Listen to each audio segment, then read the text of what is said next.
आज की शिव पुराण कथा में आप सभी भक्तों का स्वागत है। आज की कथा में श्री रुद्र संहिता प्रथम खंड 17वां अध्याय पापी गुणनिधि की कथा। सूत जी कहते हैं, हे ऋषियों, तत्पश्चात नारद जी ने विनयपूर्वक प्रणाम किया और उनसे पूछा, भगवान शंकर कैलाश पर कब गए और महात्मा कुबेर से उनकी मित्रता कहाँ और कैसे हुई? प्रभु, शिवजी कैलाश पर क्या करते हैं? कृपया कर मुझे बताएं। इसे सुनने के लिए मैं बहुत उत्सुक हूँ। ब्रह्मा जी बोले, हे नारद, मैं तुम्हें चंद्रमौली भगवान शिव के विषय में बताता हूँ। काम्पिल्य नगर में यज्ञदत्त दीक्षित नामक एक ब्राह्मण रहते थे जो अत्यंत प्रसिद्ध थे। वे यज्ञ विद्या में बड़े पारंगत थे। उनका गुणनिधि नामक एक 8 वर्षीय पुत्र था। उसका यज्ञोपवीत हो चुका था और वह भी बहुत सी विद्याएं जानता था, परंतु वह दुराचारी और जुआरी हो गया। वह हर वक्त खेलता कूदता रहता था तथा गाना बजाने वाले के साथी हो गया था। माता के बहुत कहने पर भी वह पिता के समीप नहीं जाता था और उनकी किसी आज्ञा को नहीं मानता था। उसके पिता घर के कार्यों तथा दीक्षा आदि देने में लगे रहते थे। जब घर पर आकर अपनी पत्नी से गुणनिधि के बारे में पूछते तो वह झूठ कह देती कि वह कहीं स्नान करने या देवताओं का पूजन करने गया है। केवल एक ही पुत्र होने के कारण वह अपने पुत्र की कमियों को छुपाती रहती थी। उन्होंने अपने पुत्र का विवाह भी करा दिया। माता नित्य अपने पुत्र को समझाती थी। वह उसे यह भी समझाती थी कि तुम्हारी बुरी आदतों के कारण तुम्हारे पिता को पता चल गया तो वे क्रोध के आवेश में हम दोनों को मार देंगे। परंतु गुणनिधि पर माँ के समझाने का कोई प्रभाव नहीं पड़ता था। एक दिन उसने अपने पिता की अंगूठी चुरा ली और उसे जुए में हराया। दैवयोग से उसके पिता को अंगूठी के विषय में पता चल गया। जब उन्होंने अंगूठी जुआरी के हाथ में देखी और उससे पूछा तो जुआरी ने कहा, मैंने कोई चोरी नहीं की है। अंगूठी मुझे तुम्हारे पुत्र ने ही दी है। यही नहीं बल्कि उसने और जुआरियों को भी बहुत सारा धन घर से ला कर दिया है। परंतु आश्चर्य तो यह है कि तुम जैसे पंडित भी अपने पुत्र के लक्षणों को नहीं जान पाए। यह सारी बातें सुनकर पंडित दीक्षित का सिर शर्म से झुक गया। वे सिर झुकाकर और अपना मुंह ढककर अपने घर की ओर चल दिए। घर पहुंचकर गुस्से से उन्होंने अपनी पत्नी को पुकारा। अपनी पत्नी से उन्होंने पूछा, तेरा लाडला पुत्र कहाँ गया है? मेरी अंगूठी जो मैंने तुम्हें सुबह दी थी वह कहाँ है? मुझे जल्दी से दो। पंडित की पत्नी ने फिर झूठ बोल दिया, मुझे स्मरण नहीं है कि वह कहाँ है। अब तो दीक्षित जी को और भी क्रोध आ गया। वे अपनी पत्नी से बोले, तू बड़ी सत्यवादिनी है, इसलिए मैं जब भी गुणनिधि के बारे में पूछता हूँ तब तुम मुझे अपनी बातों से बहला देती है। यह कहकर दीक्षित जी घर के अन्य सामानों को ढूंढने लगे, किंतु उन्हें कोई वस्तु न मिली, क्योंकि वे सब वस्तुएं गुणनिधि जुए में हार चुका था। क्रोध में आकर पंडित ने अपनी पत्नी और पुत्र को घर से निकाल दिया और दूसरा विवाह कर लिया। 18वां अध्याय गुणनिधि को मोक्ष की प्राप्ति। ब्रह्मा जी बोले, हे नारद, जब यह समाचार गुणनिधि को मिला तो उसे अपने भविष्य की चिंता हुई। वह कई दिनों तक भूखा प्यासा भटकता रहा। एक दिन भूख प्यास से व्याकुल वह एक शिव मंदिर के पास बैठ गया। एक शिव भक्त अपने परिवार सहित शिव पूजन के लिए विविध सामग्री लेकर वहां आया था। उसने परिवार सहित भगवान शिव का विधि विधान से पूजन किया और नाना प्रकार के पकवान शिवलिंग पर चढ़ाए। पूजन के बाद वे लोग वहां से चले गए तो गुण निधि ने भूख से मजबूर होकर उस भोग को चोरी करने का विचार किया और मंदिर में चला गया। उस समय अंधेरा हो चुका था, इसलिए उसने अपने वस्त्र को जलाकर उजाला किया। यह मानो उसने भगवान शिव के सम्मुख दीप जलाकर दीपदान किया था। जैसे ही वह सब भोग उठाकर भागने लगा, उसके पैरों की धमक से लोगों को पता चल गया कि उसने मंदिर में चोरी की है। सभी उसे पकड़ने के लिए दौड़े और उसका पीछा करने लगे। नगर के लोगों ने उसे खूब मारा। उनकी मार को उसका भूखा शरीर सहन नहीं कर सका। उसके प्राण पखेरु उड़ गए। उसके कुकर्मों के कारण यमदूत उसको बांध कर ले जा रहे थे। तभी भगवान शिव के पार्षद वहां आ गए और गुण निधि को यमदूतों के बंधन से मुक्त करा दिया।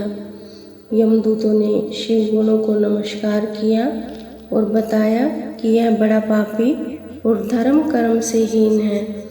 यह अपने पिता का भी शत्रु है। इसने शिवजी के भोग की भी चोरी की है। इसने बहुत पाप किए हैं, इसलिए यह यमलोक का अधिकारी है। इसे हमारे साथ जाने दें ताकि विभिन्न नरकों को यह भोग सके। तब शिव गुणों ने उत्तर दिया कि निश्चय ही गुण निधि ने बहुत से पाप कर्म किए हैं, परंतु इसने कुछ पुण्य कर्म भी किए हैं जो संख्या में कम होने पर भी पाप कर्मों को नष्ट करने वाले हैं। इसने रात्रि में अपने वस्त्र को फाड़कर शिवलिंग के समक्ष दीपक में बत्ती डालकर उसे जलाया और दीपदान किया। इसने अपने पिता के श्रीमुख से एवं मंदिर के बाहर बैठकर शिवगणों को सुना है और ऐसे और भी अनेक धर्म कर्म इसने किए हैं। इतने दिनों तक भूखा रहकर इसने व्रत किया और शिव दर्शन तथा शिव पूजन भी अनेकों बार किया। इसलिए यह हमारे साथ शिवलोक को जाएगा। वहाँ कुछ दिनों तक निवास करेगा। जब इसके संपूर्ण पापों का नाश हो जाएगा तो शिव कृपा से यह कलिंग देश का राजा बनेगा। अतः यमदूतों, तुम अपने लोक को लौट जाओ। यह सुनकर यमदूत यमलोक को चले गए। उन्होंने यमराज को इस विषय में सूचना दे दी और यमराज ने इसको प्रसन्नतापूर्वक स्वीकार कर लिया। तत्पश्चात गुण निधि नामक ब्राह्मण को लेकर शिवगण शिवलोक को चल दिए। कैलाश पर भगवान शिव और देवी उमा विराजमान थे। उसे उनके सामने लाया गया। गुण निधि ने भगवान शिव उमा की चरण वंदना की और उनकी स्तुति की। उसने महादेव से अपने किए कर्मों के बारे में क्षमा याचना की। भगवान ने उसे क्षमा प्रदान कर दी। वहाँ शिवलोक में कुछ दिन निवास करने के बाद गुण निधि कलिंग देश के राजा अरिंदम के पुत्र दम के रूप में विख्यात हुआ। हे नारद, शिवजी की थोड़ी सी सेवा भी उसके लिए अत्यंत फलदायक हुई। इस गुण निधि के चरित्र को जो कोई पढ़ता अथवा सुनता है, उसकी सभी कामनाएं पूरी होती हैं तथा वह मनुष्य सुख शांति प्राप्त करता है। 19वां अध्याय। गुण निधि को कुबेर पद की प्राप्ति। नारद जी ने प्रश्न किया, हे ब्रह्मा जी, अब आप मुझे यह बताइए कि गुण निधि जैसे महापापी मनुष्य को भगवान शिव द्वारा कुबेर पद क्यों और कैसे प्रदान किया गया। हे प्रभु, कृपया कर इस कथा को भी बताइए। ब्रह्मा जी बोले, नारद, शिवलोक में सारे दिव्य भोगों का उपभोग तथा उमा महेश्वर का सेवन कर वह अगले जन्म में कलिंग के राजा अरिंदम का पुत्र हुआ। उसका नाम दम था। बालक दम की भगवान शंकर में असीम भक्ति थी। वह सदैव शिव जी की सेवा में लगा रहता था। वह अन्य बालकों के साथ मिलकर शिव भजन करता। युवा होने पर उसके पिता अरिंदम की मृत्यु के पश्चात दम को राज सिंहासन पर बिठाया गया। राजा दम सब ओर शिव धर्म का प्रचार और प्रसार करने लगे। वे सभी शिवालयों में दीप दान करते थे। उनकी शिव जी में अनन्य भक्ति थी। उन्होंने अपने राज्य में रहने वाले सभी ग्रामाध्यक्षों को यह आज्ञा दी थी कि शिव मंदिर में दीपदान करना सबके लिए अनिवार्य है। अपने गांव के आसपास जितने शिवालय हैं वहां सदा दीप जलाना चाहिए। राजा दम ने आजीवन शिव धर्म का पालन किया। इस तरह वे बड़े धर्मात्मा कहलाए। उन्होंने शिवालयों में बहुत से दीप जलवाए। इसके फलस्वरूप वे दीपों की प्रभा के आश्रय हो मृत्युपरांत अलकापुरी के स्वामी बने। ब्रह्मा जी बोले, हे नारद, भगवान शिव का पूजन व उपासना महान फल देने वाली है। दीक्षित के पुत्र गुणनिधि ने जो पूर्ण अधर्मी था, भगवान शिव की कृपा पाकर दिक्पाल का पद पा लिया था। अब मैं तुम्हें उसकी भगवान शिव के साथ मित्रता के विषय में बताता हूँ। नारद, बहुत पहले की बात है। मेरे मानस पुत्र पुलत्स्य से विश्रवा का जन्म हुआ और विश्रवा के पुत्र कुबेर हुए। उन्होंने पूर्व काल में बहुत कठोर तप किया। उन्होंने विश्वकर्मा द्वारा रचित अलकापुरी का भोग किया। मेघवाहन कल्प के आरंभ होने पर वे कुबेर के रूप में घोर तप करने लगे। वे भगवान शिव द्वारा प्रकाशित काशीपुरी में गए और अपने मन के रतनमय दीपों से 11 रुद्रों को उद्बोधित कर वे तन्मयता से भगवान शिव के ध्यान में मग्न होकर निश्चल भाव से उनकी उपासना करने लगे। वहाँ उन्होंने शिवलिंग की प्रतिष्ठा की। उत्तम पुष्पों द्वारा शिवलिंग का पूजन किया। कुबेर पूरे मन से तप में लगे थे। उनके पूरे शरीर में केवल हड्डियों का ढांचा और चमड़ी ही बची थी। इस प्रकार उन्होंने 10,000 वर्षों तक तपस्या की। तत्पश्चात भगवान शिव अपनी दिव्य शक्ति उमा के भव्य रूप के साथ कुबेर के पास गए। अलकापति कुबेर मन को एकाग्र कर शिवलिंग के सामने तपस्या में लीन थे। भगवान शिव ने कहा, अलकापते, मैं तुम्हारी भक्ति और तपस्या से प्रसन्न हूँ। तुम मुझसे अपनी इच्छा अनुसार वर मांग सकते हो। यह सुनकर जैसे ही कुबेर ने आंखें खोली तो उन्हें अपने सामने भगवान नीलकंठ खड़े दिखाई दिए। उनका तेज सूर्य के समान था। उनके मस्तक पर चंद्रमा अपनी चांदनी बिखेर रहा था। उनके तेज से कुबेर की आंखें चौंधी आ गई। तत्काल उन्होंने अपनी आंखें बंद कर ली। वे भगवान शिव से बोले, भगवान, मेरे नेत्रों को वह शक्ति दीजिए जिससे मैं आपके चरणारविंदों का दर्शन कर सकूं। कुबेर की बात सुनकर भगवान शिव ने अपनी हथेली से कुबेर को स्पर्श कर देखने की शक्ति प्रदान की। दिव्य दृष्टि प्राप्त होने पर वे आंखें फाड़ फाड़ कर देवी उमा की ओर देखने लगे। वे सोचने लगे कि भगवान शिव के साथ यह सर्वांग सुंदरी कौन है। इसने ऐसा कौन सा तप किया है जो इसे भगवान शिव की कृपा से उनका सामीप्य, रूप और सौभाग्य प्राप्त हुआ है। वे देवी उमा को निरंतर देखते जा रहे थे। देवी को घूरने के कारण उनकी बाईं आंख फूट गई। शिव जी ने उमा से कहा, उमे, यह तुम्हारा पुत्र है। यह तुम्हें क्रूर दृष्टि से नहीं देख रहा है। यह तुम्हारे तप बल को जानने की कोशिश कर रहा है। फिर भगवान शिव ने कुबेर से कहा, मैं तुम्हारी तपस्या से बहुत प्रसन्न हूँ। मैं तुम्हें वर देता हूँ कि तुम समस्त निधियों और गुह्य शक्तियों के स्वामी हो जाओ। सुव्रतों, यक्षों और किन्नरों के अधिपति होकर धन के दाता बनो। मेरी तुमसे सदा मित्रता रहेगी और मैं तुम्हारे पास सदा निवास करूँगा, अर्थात तुम्हारे स्थान अलकापुरी के पास ही मैं निवास करूँगा। कुबेर, अब तुम अपनी माता उमा के चरणों में प्रणाम करो। ये ही तुम्हारी माता हैं। ब्रह्मा जी कहते हैं, नारद, इस प्रकार भगवान शिव ने देवी से कहा, हे देवी, यह आपके पुत्र के समान है। इस पर अपनी कृपा करो। यह सुनकर उमा देवी बोली, वत्स, तुम्हारी भगवान शिव में सदैव निर्मल भक्ति बनी रहे। बाईं आँख फूट जाने पर तुम एक ही पिंगल नेत्र से युक्त रहो। महादेव जी ने जो वर तुम्हें प्रदान किए हैं वे सुलभ हैं। मेरे रूप से ईर्ष्या के कारण तुम कुबेर नाम से प्रसिद्ध होंगे। कुबेर को वर देकर भगवान शिव और देवी उमा अपने धाम को चले गए। इस प्रकार भगवान शिव और कुबेर में मित्रता हुई और वे अलकापुरी के निकट कैलाश पर्वत पर निवास करने लगे।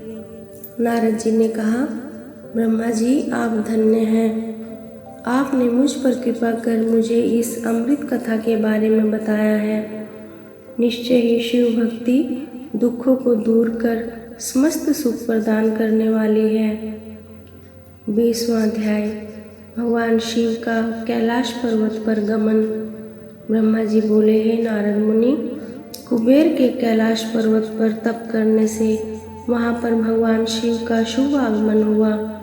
कुबेर को वर देने वाले विश्वेश्वर शिव जब निधिपति होने का वर देकर अंतर्ध्यान हो गए, तब उनके मन में विचार आया कि मैं अपने रुद्र रूप में, जिसका जन्म ब्रह्मा जी के ललाट से हुआ है और जो संहारक हैं, कैलाश पर्वत पर निवास करूँगा।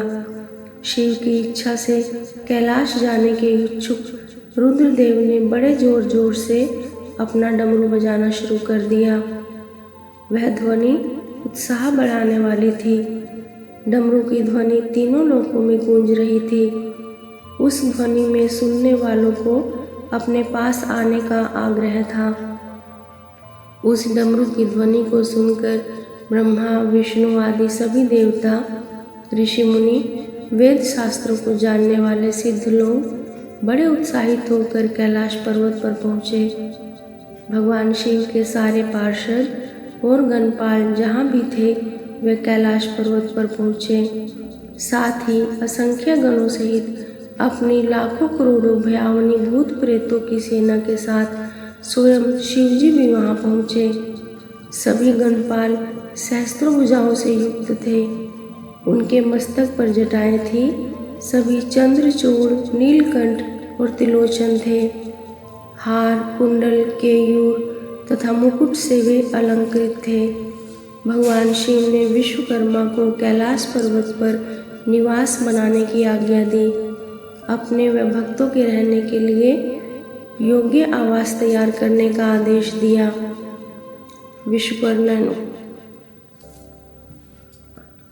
विश्वकर्मा ने आज्ञा पाते ही अनेकों प्रकार के सुंदर निवास स्थान वहाँ बना दिए। उत्तम मुहूर्त में उन्होंने वहाँ प्रवेश किया। इस मधुर बेला पर सभी देवताओं, ऋषियों, मुनियों और सिद्धों सहित ब्रह्मा और विष्णु जी ने शिवजी व उमा का अभिषेक किया। विभिन्न प्रकार से उनकी पूजा अर्चना और स्तुति की। प्रभु की आरती उतारी। उस समय आकाश में फूलों की वर्षा हुई। इस समय चारों ओर भगवान शिव तथा देवी उमा की जय जयकार हो रही थी। सभी की स्तुति से प्रसन्न होकर भगवान शिव ने उन्हें उनकी इच्छा के अनुसार वर दिया तथा उन्हें अभीष्ट और मनोवांछित वस्तुएं भेंट की। तत्पश्चात भगवान शंकर की आज्ञा लेकर सभी देवता अपने अपने निवास को चले गए। कुबेर भी भगवान शिव की आज्ञा पाकर अपने स्थान अलकापुरी को चले गए। तत्पश्चात भगवान शंभु वहाँ निवास करने लगे। वे योग साधना में लीन होकर ध्यान में मग्न रहते। कुछ समय तक वहाँ अकेले निवास करने के बाद उन्होंने दक्ष कन्या देवी सती को पत्नी रूप में प्राप्त कर लिया। देवऋषि अब रुद्र भगवान देवी सती के साथ वहाँ सुखपूर्वक विहार करने लगे। हे नारद, मैंने इस प्रकार तुम्हें भगवान शिव के रुद्र अवतार का वर्णन और उनके कैलाश पर आगमन की उत्तम कथा सुनाई है। तुम्हें शिवजी व कुबेर की मित्रता और भगवान शिव की विभिन्न लीलाओं के विषय में बताया है। उनकी भक्ति तीनों लोकों का सुख प्रदान करने वाली तथा मनोवांछित फलों को देने वाली है।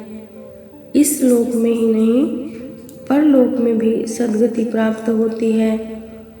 इस कथा को जो भी मनुष्य एकाग्र होकर सुनता या पढ़ता है वह इस लोक में सुख और भोगों को पाकर मोक्ष को प्राप्त होता है। नारद जी ने ब्रह्मा का धन्यवाद किया।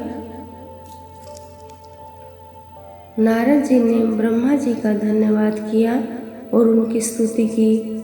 वे बोले कि प्रभु, आपने मुझे इस अमृत कथा को सुनाया है। आप महाज्ञानी हैं। आप सभी की इच्छाओं को पूर्ण करते हैं। मैं आपका आभारी हूँ। शिव चरित्र जैसा श्रेष्ठ ज्ञान आपने मुझे दिया है। हे प्रभु, मैं आपको बार बार नमन करता हूँ। श्री रुद्र संहिता संपूर्ण।